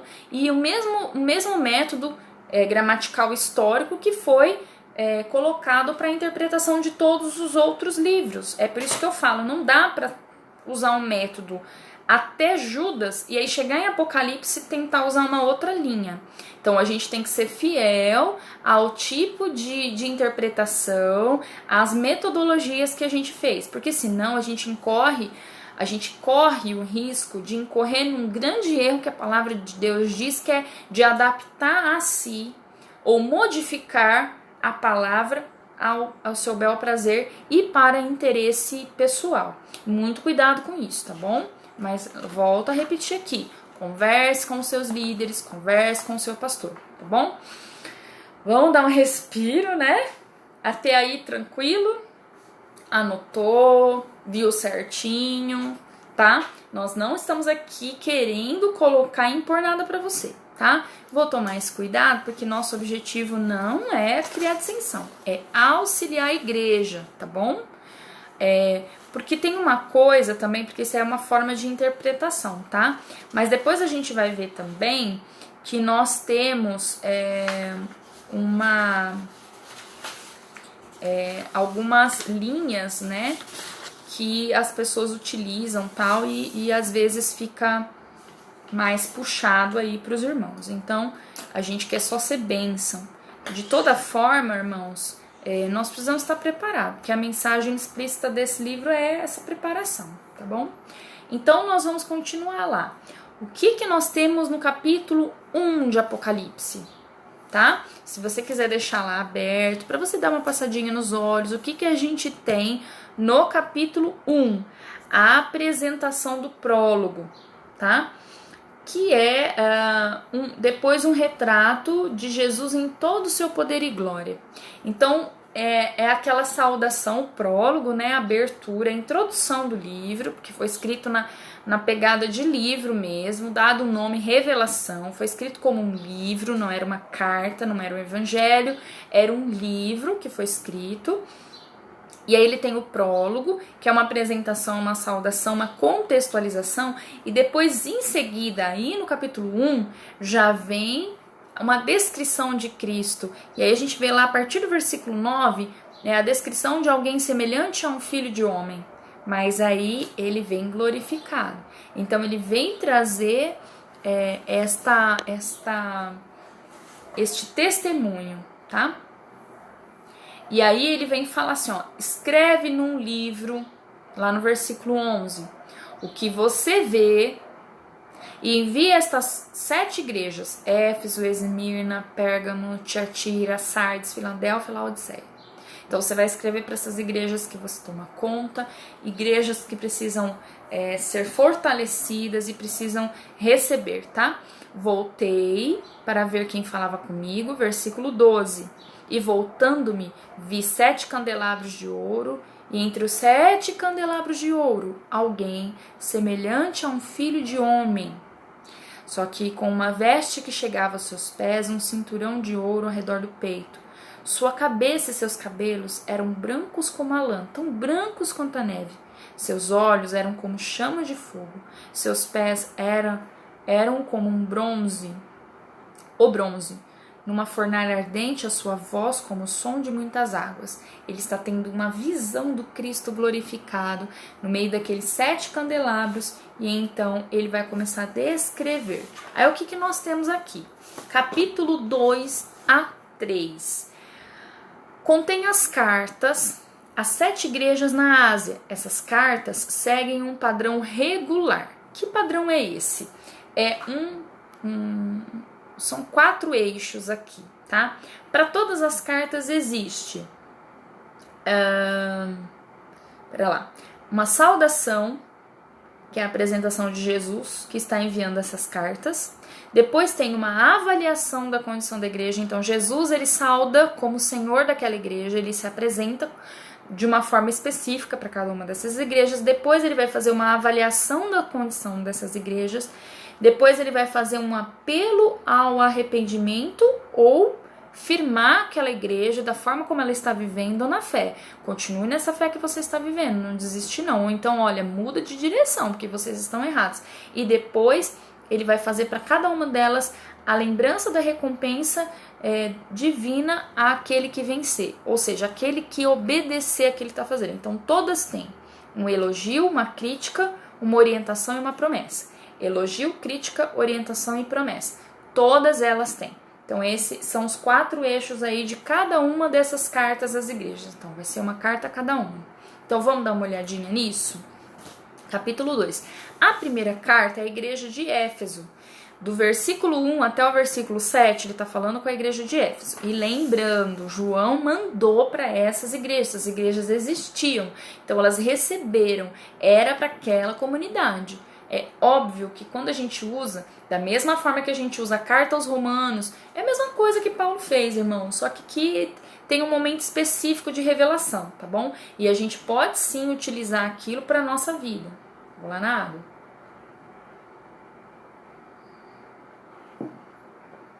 Então, o que ele faz de elogio para a igreja de Éfeso? Ela rejeita o mal e persevera, e é uma igreja paciente, tá? É uma igreja paciente. Mas tem uma crítica, ela abandonou o seu primeiro amor. E qual a orientação que Cristo faz para que ela corrija esse desvio de conduta aí que aconteceu, de ter deixado o primeiro amor, né? Pratique as obras que praticava no princípio. Ela é uma igreja que se desenvolveu muito, é uma das igrejas que João cuidava, rejeitava o mal, perseverava, era uma igreja paciente, porém ela tinha abandonado o primeiro amor. E para corrigir essa rota, Jesus foi muito tranquilo, ele disse assim para ela, basta que você volte a praticar aquilo que você praticava lá no começo da sua história, né? Essas igrejas aqui já estão com décadas, com vários outros líderes, volta para aquelas práticas, né? Observa lá o que aconteceu e volta a praticar aquilo, né? E as pessoas que entendessem esse recado tinham uma promessa, que era o direito de comer da árvore da vida. Volte a praticar aquelas primeiras obras no tempo em que você amava, no tempo que você estava naquela efervescência do ser de vocês, né? Tantas cartas aos Efésios e tudo mais, é uma igreja que se desenvolveu, uma igreja que cresceu, mas que foi perdendo uma identidade importante para ela. E Cristo fala, volta lá e corrija isso. E as pessoas que entenderem esse recado e que corrigirem o direito de comer da árvore da vida vai estar garantida, é uma promessa. É muito importante isso, porque às vezes a gente entra, irmãos, numa atividade cristã, né, evangélica, a gente vai acabando achando que tá tudo bem, que a gente entra numa sequência. A gente às vezes deixa de fazer uma coisa importante para todos os avisos que a gente tem na igreja, na Bíblia, que é de orar, de vigiar. A gente esquece de vigiar. Então, qual que é a nossa preocupação aqui, irmãos? É essa vigilância, né? Manter essa vigilância. Manter-se sempre preocupado com os padrões de comportamento que como igreja nós temos. Porque existe, irmão, uma chamada para você, para mim, de uma linha de comportamento individual. Mas também existe uma chamada para nós, irmãs, enquanto igreja, enquanto coletividade. Então, a gente tem grandes aprendizados, assim como a gente tem lá na carta aos Romanos, aos Efésios, aos Gálatas, aos Filipenses, nós temos um grande aprendizado nessas cartas aqui. Embora sejam específicas para igrejas reais, elas podem ser ministradas.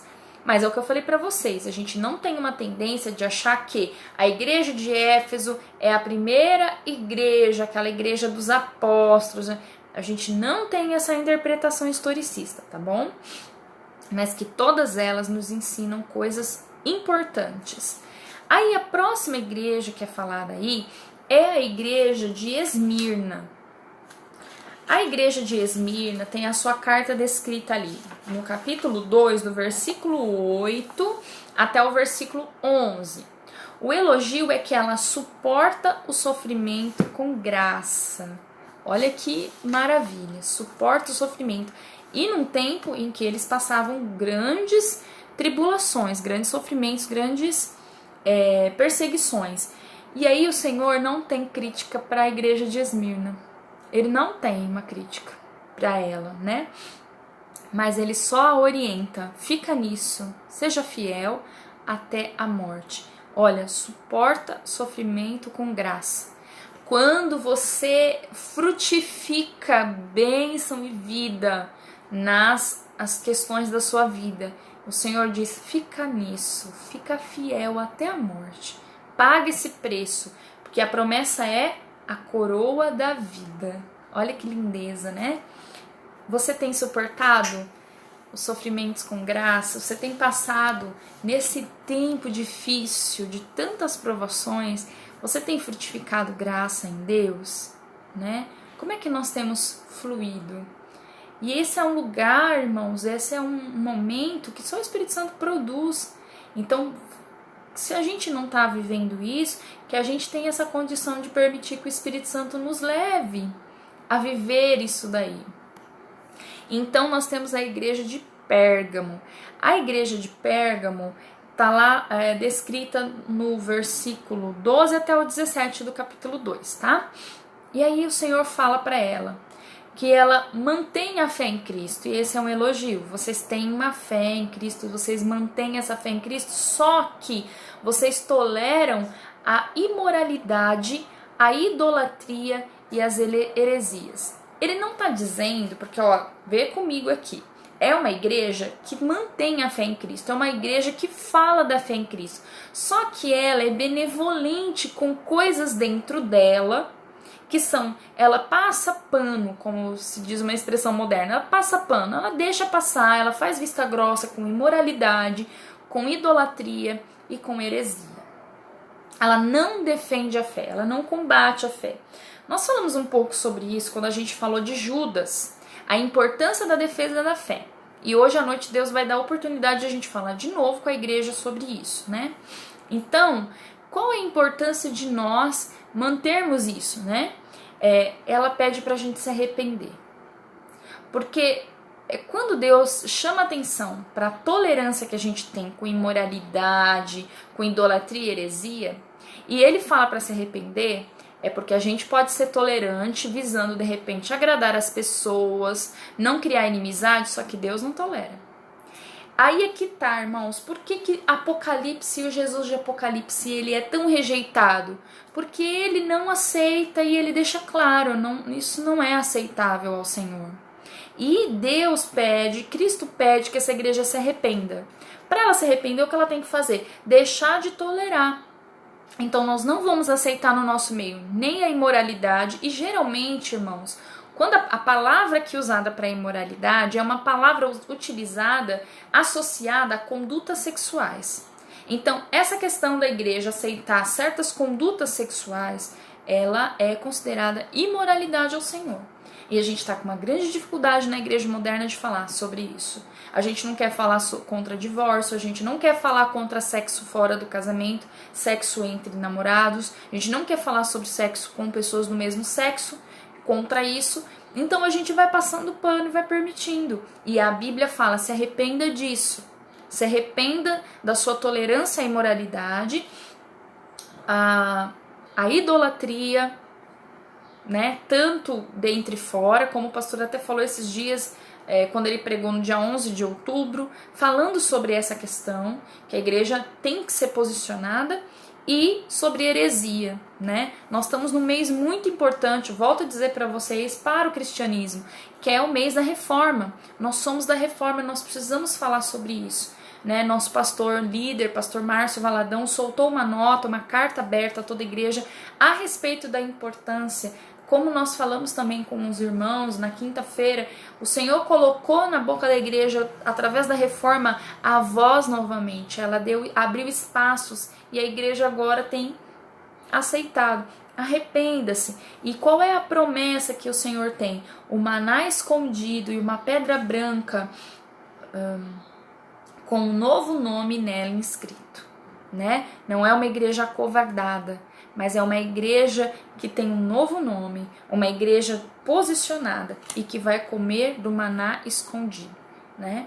E nós não precisamos nos preocupar com a nossa popularidade. porque quem sabe quem somos e o que temos que fazer é o próprio Deus. Isso é muito importante.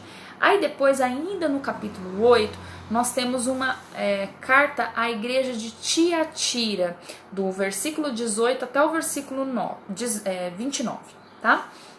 Ali o Senhor a elogia falando a respeito do amor, da fé e da perseverança daquela igreja. Mas o Senhor critica o culto à idolatria e imoralidade que aquela igreja também permite. Aquela igreja permite. E aí a gente tem que pensar, né, eu lendo e ouvindo alguns estudiosos, né, o que acontecia naquela época na igreja, porque nós não estamos em Jerusalém, então nós estamos numa igreja gentílica.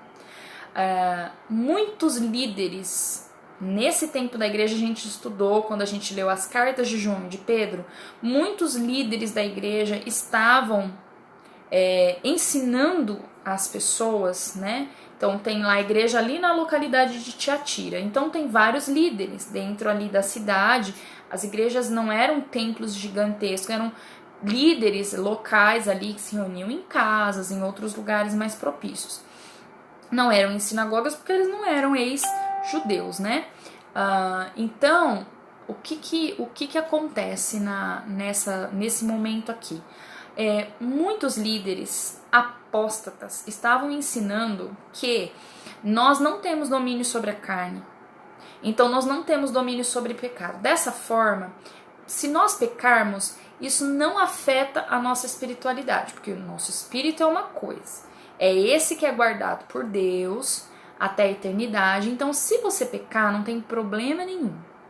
E o pior, irmãos, para manter pessoas ou para agregar pessoas, eles estavam permitindo que alguns rituais de cultos pagãos entrassem na igreja.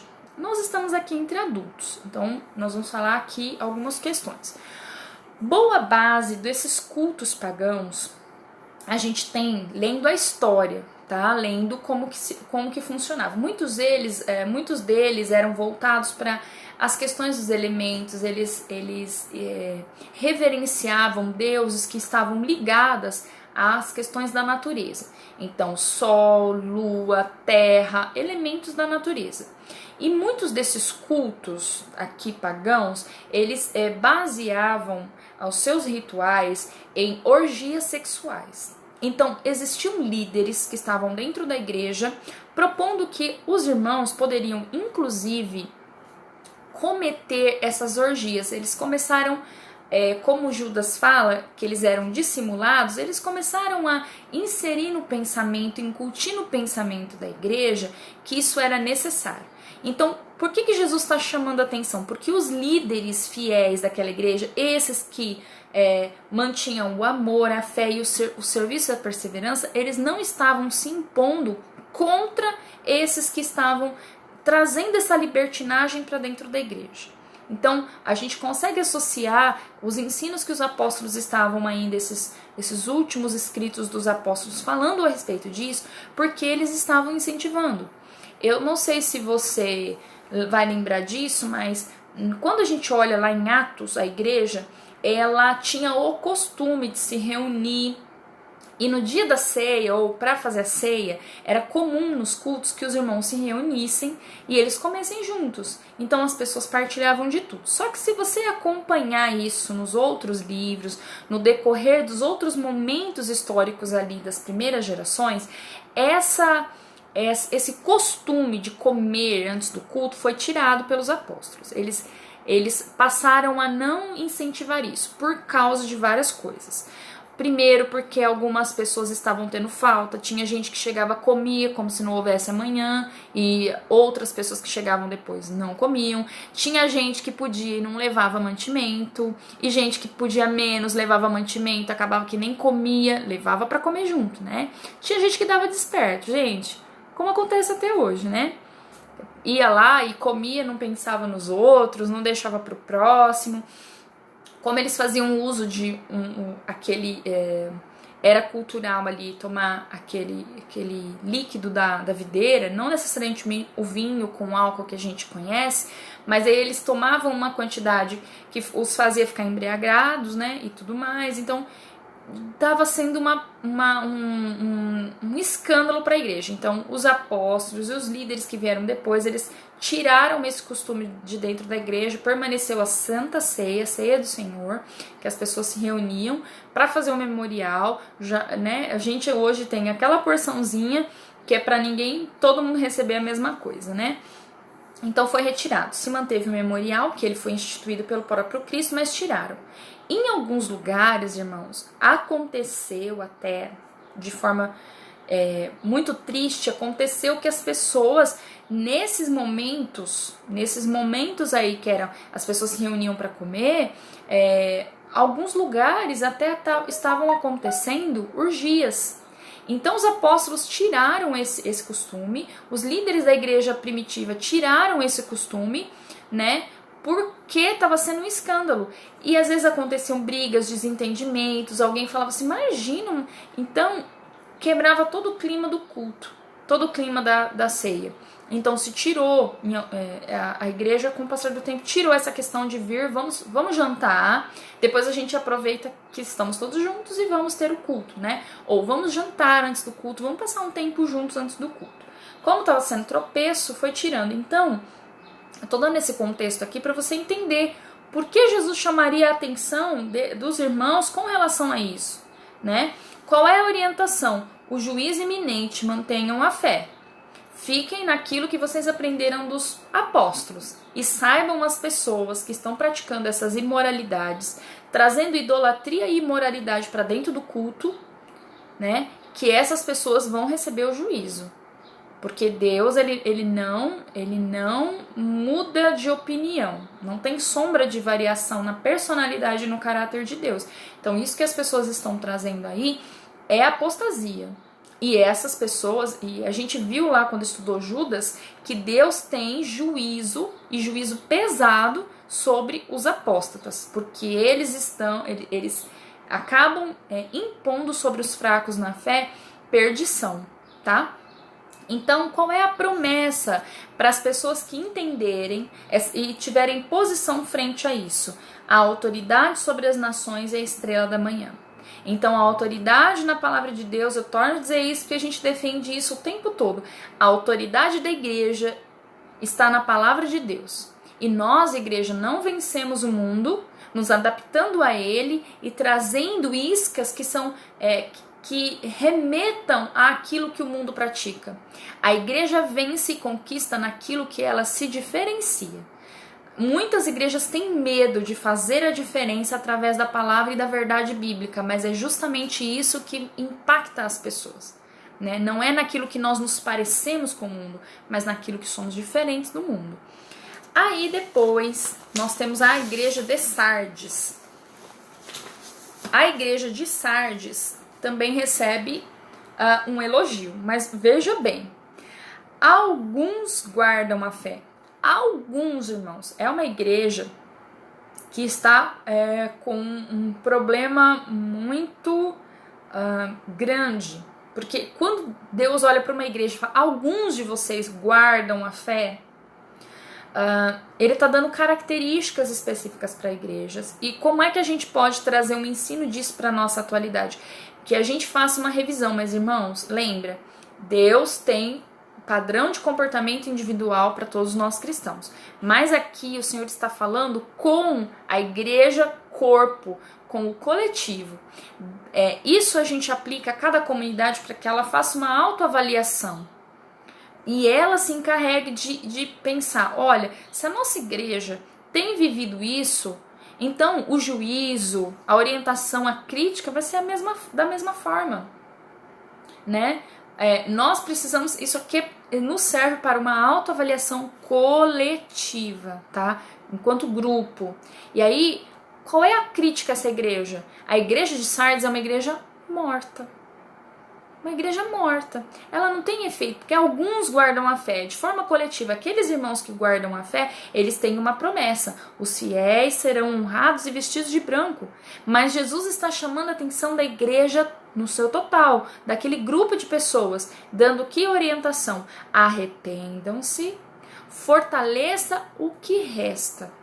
Então, aqueles que não estão guardando a fé dentro dessa igreja se arrependam. E aqueles que estão ali, alguns que ele fala aqui que guardam a fé, fortaleçam-se. Se fortaleçam. Não cai de rendimento, não. A gente sabe, por exemplo, a gente passa por algumas situações enquanto igreja coletiva, às vezes a gente fica magoado, a gente passa às vezes problemas com a igreja toda, né? Coisas que todos nós estamos sujeitos. A gente precisa se fortalecer enquanto grupo e guardar aqueles que ainda restam, que defendem uma fé genuína.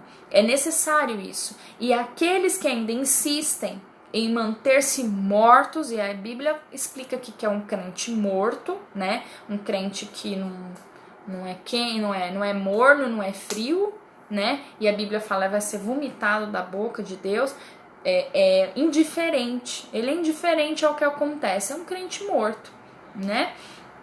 E o Senhor fala para esse povo se arrepender. E se você está dentro de uma igreja que é morta, que não tem um impacto na sociedade, que não tem uma espiritualidade desenvolvida, que você não vê um ensino da palavra, que não vê a manifestação das disciplinas espirituais, que não incentiva as pessoas a terem uma vida, então essa igreja precisa se arrepender.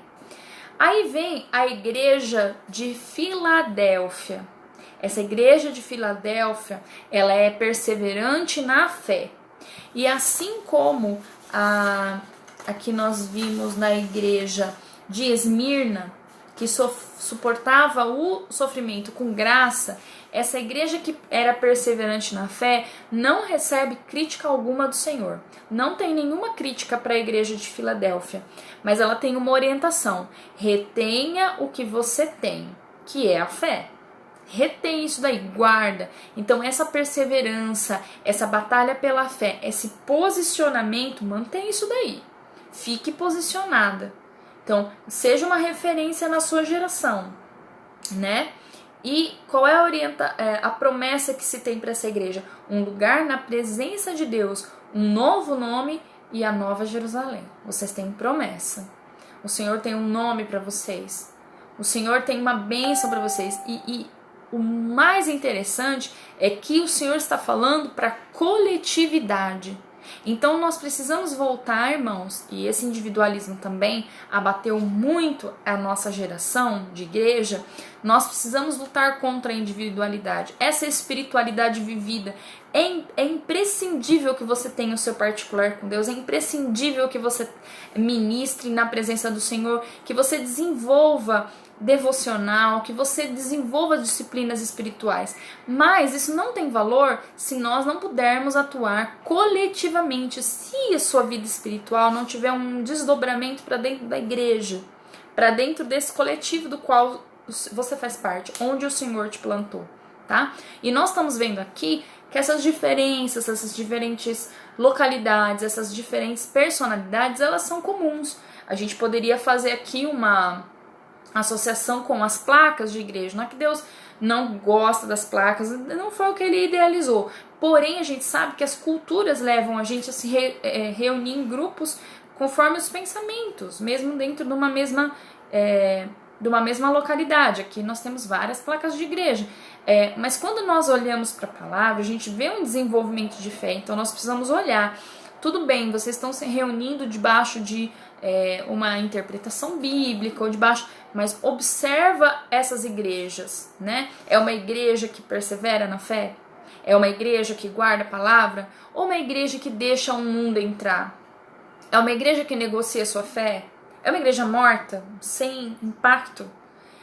E tudo isso nós precisamos observar coletivamente. Então, a nossa oração é que o Espírito Santo venha trazer luz sobre isso e nós possamos pedir ao Senhor.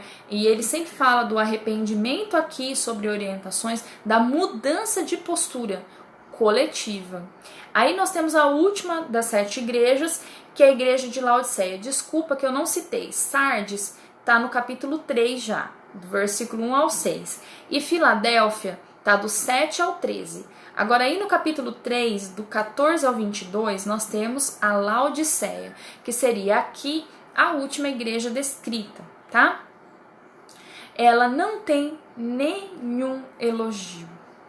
Gente, é duro, né?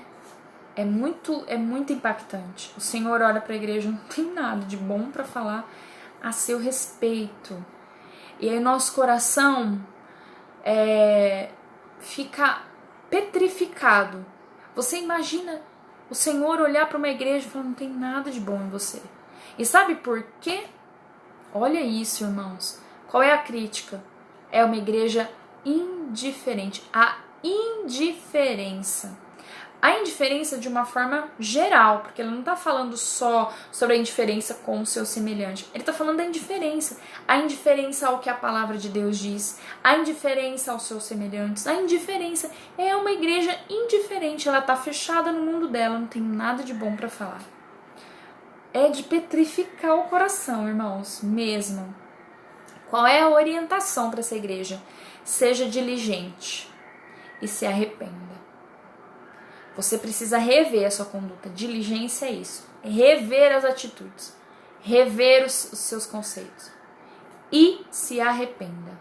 Reveja o seu andar. Se arrependa desse andar que você adquiriu aí. Porque ele gerou indiferença no seu coração. E não tem nada de bom para falar. Você não tem produzido. Não é igreja, irmãos. Se Deus não tem nenhuma, ele não é igreja, ele não tem assim, olha, vocês são igreja, mas vocês têm que mudar nesse aspecto. Não é igreja. E não é igreja porque é indiferente. Ela não tem impacto. Dentro e fora, ela, como se diz aqui no nosso dia a dia, né? Não fede nem cheira. Irmãos, é de doer o coração. E o Senhor tem uma promessa para quem? Para quem conseguir ser diligente e se arrepender. O direito de sentar-se com Cristo em seu trono. Então é uma igreja, olha irmãos, a gente chama tanta atenção disso, as pessoas acham que é brincadeira, acham que a gente interpreta as coisas do ponto de vista humano. Ele está dizendo aqui que essa igreja não é salva, porque só quem se arrepender daquela postura é que vai sentar-se com Cristo, é só ele que vai ter o direito de chegar até a presença do Senhor. É uma igreja que não é igreja. Por isso que quando a gente fala assim, pode se reunir, pode crescer, gente, a igreja era histórica, ela era uma referência.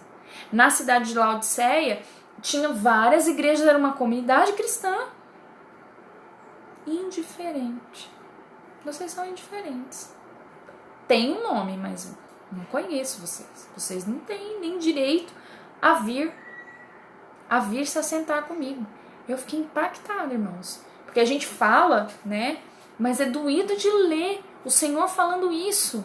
É o peso, é aquela passagem de Cristo vai falar, vai chegar aquele momento e aquelas virgens vão dizer assim, Senhor, Senhor.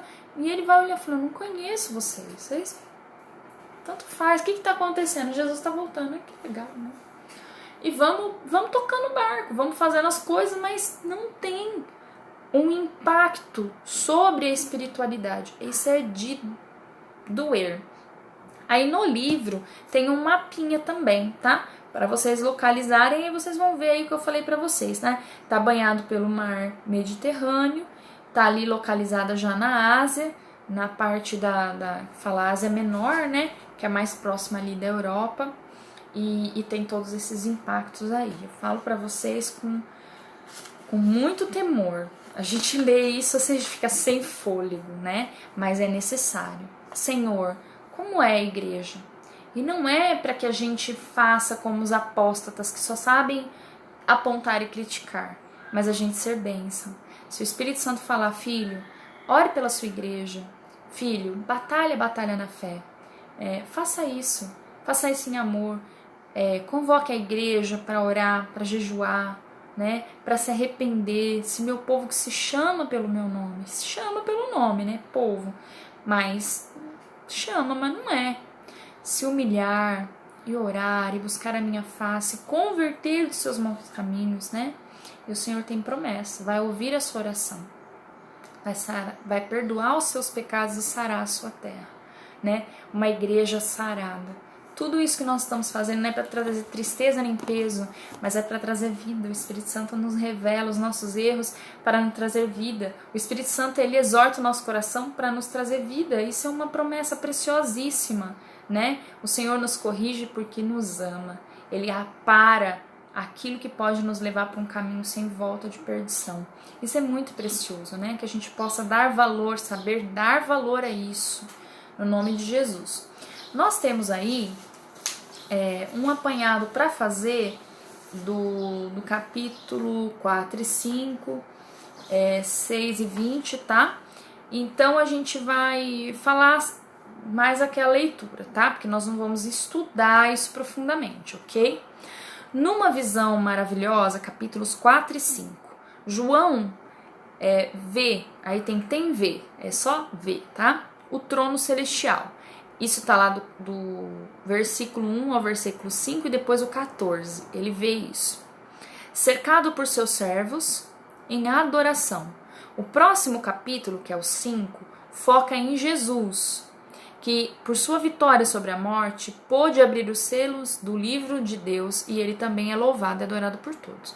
Porque aí o Senhor pergunta a ele, quem há de abrir os selos? Quem é digno? E não havia ninguém digno, então vem Jesus e torna-se digno. Porque ele faz, né, mediação entre nós e Deus. Ele é o segundo Adão que vem tirar o pecado da terra. Até então nenhum homem era digno de abrir o livro e ter acesso ao trono de Deus, conhecer Deus como ele quer ser conhecido, né? Conhecer Deus como ele é, né? Maravilhoso, soberano, todo-poderoso, alfa e ômega, e nosso amado Pai. Então, nos capítulos 6 até o 20, tem várias cenas de batalhas, de vingança, de punição. É hora que Deus derrama a ira sobre a terra. Mas é uma ira específica e que vai atuar sobre aqueles, né, a quem Deus chamou de ímpios. A maior parte da mensagem desses capítulos está organizada na ordem do número 7. 7 selos, 7 trombetas, 7 taças da ira de Deus. Que a gente tem ali, né, nas questões de estudo e interpretação, que o 7 é o número de Deus, que indica perfeição, não pende nem para um lado nem para o outro, né? Então tem ali o meio, é indivisível, né? Não tem essa tendência ali, tá? Então, um número de perfeição. No capítulo 13, aí no meio, que ele vai fazer uma contraposição dessa questão de 7 com o número 666, que é número de homem. Quando ele fala isso específico, a gente não vai entrar nisso, porque nós não temos uma interpretação clara na palavra sobre a questão do número 666, além daquilo que está escrito no texto, que é número de homem. E nós podemos fazer uma contraposição com a questão do número 7, dizendo que, por mais que o homem mais poderoso sobre a terra, que é o anticristo, que está relacionado ao número 666, por mais poder que ele tenha, unido ainda às forças espirituais do mal, ele nunca vai superar Deus em poder e majestade. Então ele é completamente imperfeito, completamente incapaz. Então é uma contraposição ao que vai ali, porque nós vamos ver bastante essa questão da luta entre bem e mal, aí de 6 a 20, e aí ele já dá a indicação de que Deus em sua perfeição já sobrepujou esse homem que, embora o homem mais poderoso que pisou sobre a terra, né, enquanto unicamente homem, ele não tem poder de vencer a Deus, né, porque ele é imperfeito.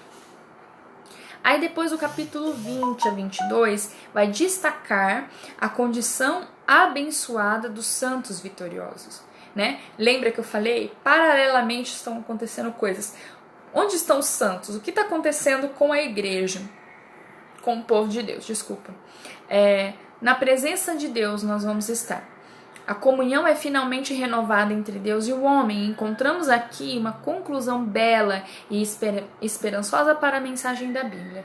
Por que valeu a pena vivermos tudo o que vivemos? Por que valeu a pena a igreja, o povo de Deus, passar por toda essa situação que passou, tá? Então é aqui que a gente é agraciado com o que está reservado àqueles que creem no Senhor. Capítulo 20 até o 22, tá?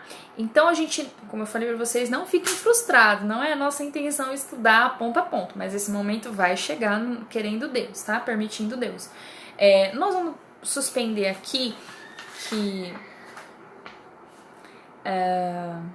se não fica muito corrido, deixa eu ver aqui, 10 minutinhos, eu acho que a gente consegue. Só porque a gente não quer esgotar, tá? E eu tenho algumas outras coisas aqui que eu queria trazer para vocês e falar sobre a importância do livro. Depois eu queria trazer algumas perguntas polêmicas. Então eu não queria fazer isso correndo. Eu vou colocar esse material para você também ter e ler junto comigo, tá? Porque aí a gente tem, irmãos, duas questões aqui que eu acho muito importantes, tá? Que é falar sobre o que é tribulação e falar sobre milênio.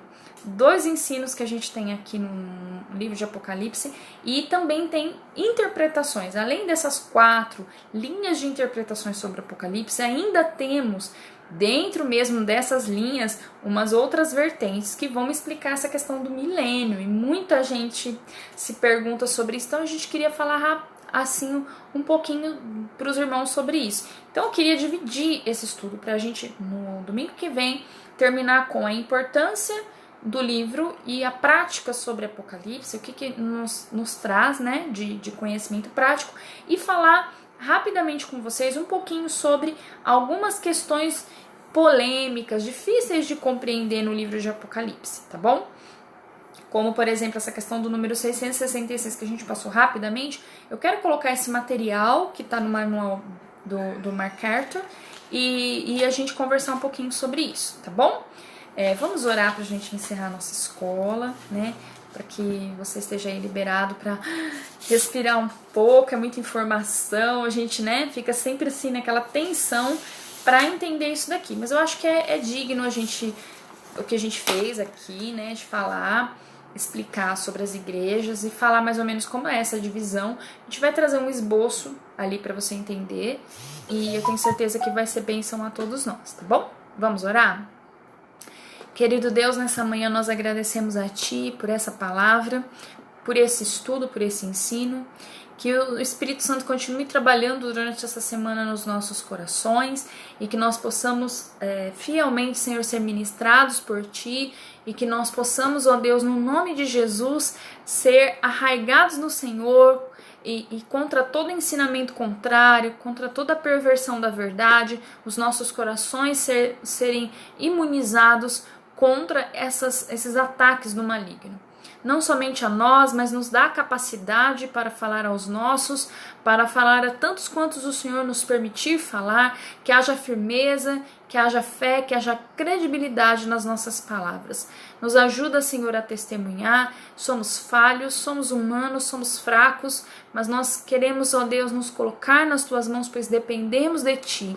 Opera em nós, obra mais excelente, Espírito Santo. Venha trabalhar nos nossos corações, que ao olhar para nós possamos ser achados dignos, ó Pai, não pelas nossas ações, né, mas pela nossa fé, pelo nosso posicionamento, tentando viver uma vida que agrada ao Senhor, que ao olhar para nós e toda busca e tudo aquilo que nós desejamos que nós sejamos achados dignos pelo Senhor, que o Senhor olhe para nós com olhos de amor e que nós possamos ser bênção, Pai.